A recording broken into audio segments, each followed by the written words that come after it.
All right, in today's video, I'm going to walk you through how to get phone calls from Google Ads, what you should be looking at, which campaigns you should be looking at. And essentially my recommendations here apply to service-based businesses. So anyone who relies on phone calls for work, for leads, this is for you. This is not for e-commerce. This isn't for particularly selling products.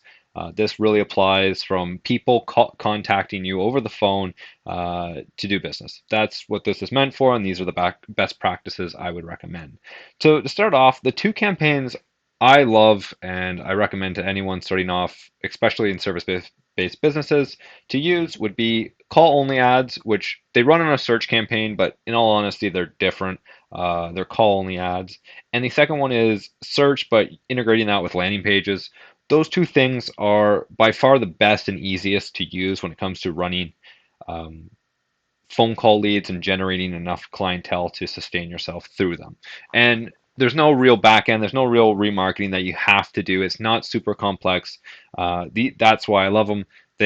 They're just very easy, very straightforward, and they're very useful to business owners to generate leads through phone calls. So to start it off, call only ads. These are absolutely fantastic if you're in the right industry and you can target the correct keywords. Keep in mind, if you're not targeting the correct keywords, this is going to be a giant money waster for you.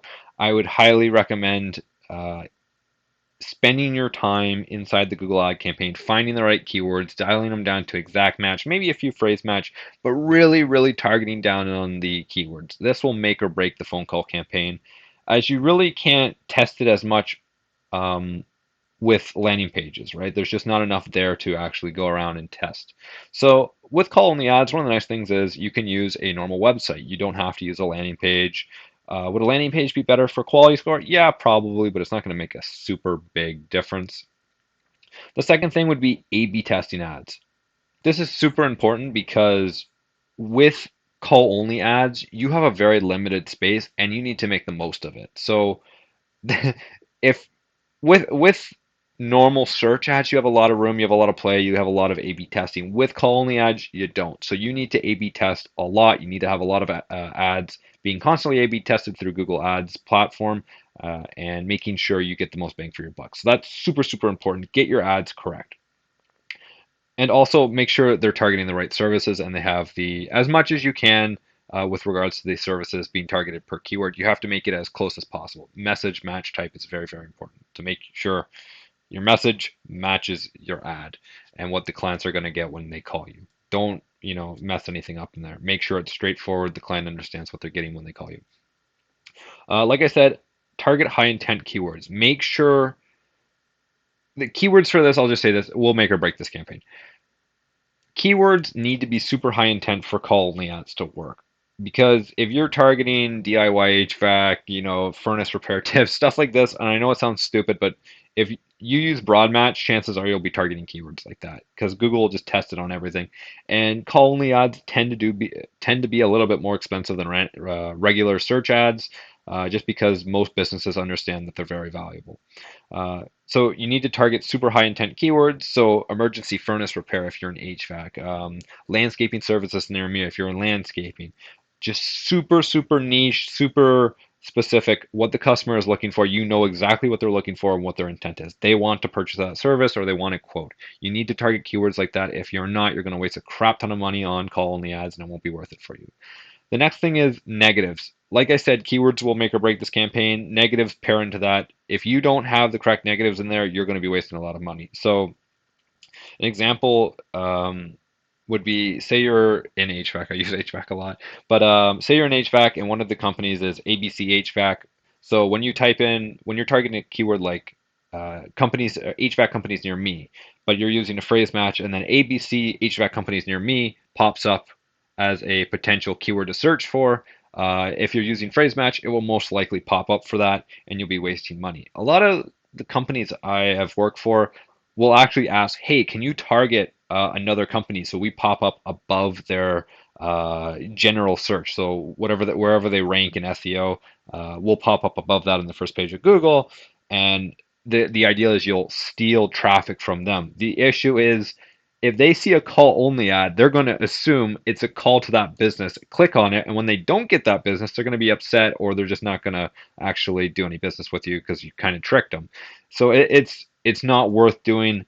I highly discourage it. It's not useful at all.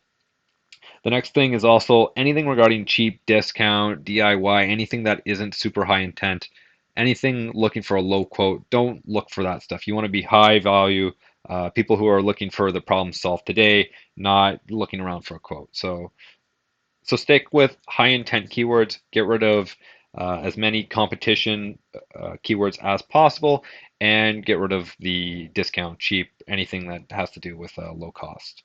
Another thing I see commonly with call only ads is extensions not being used properly. There's 4 or 5 extensions that can actually pop up for call only ads. People don't really realize that. So make sure to fill out your extensions. And essentially what an extension is just another part of the ad that will also pop up when someone searches for a keyword you've targeted.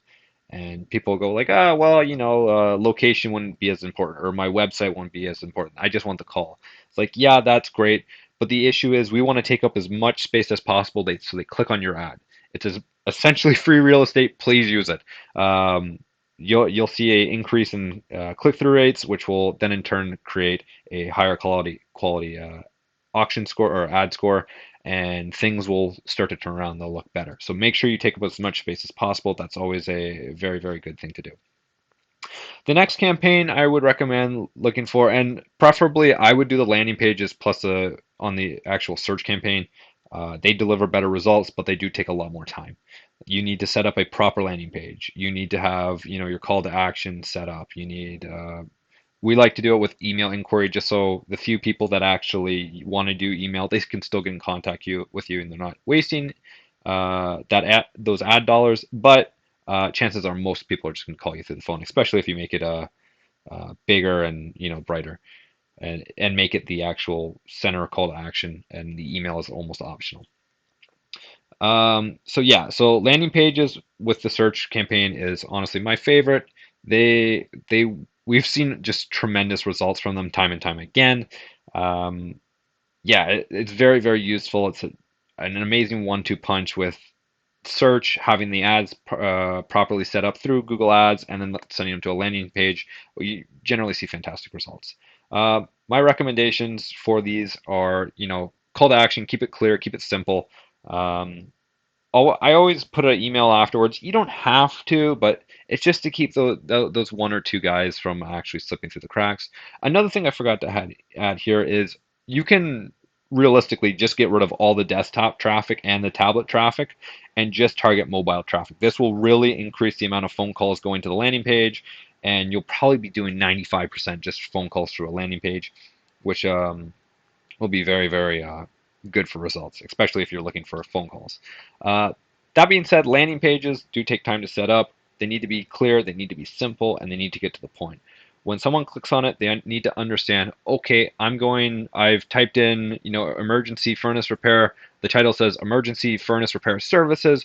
Click here now to call. Needs to be simple. And then a few reasons as to why, like 20 years in business, 100% guarantee, refund, like all this stuff. Give them a reasons to buy. And also social proof after that as well.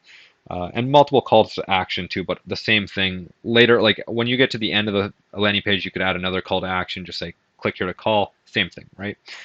Make it easy for them.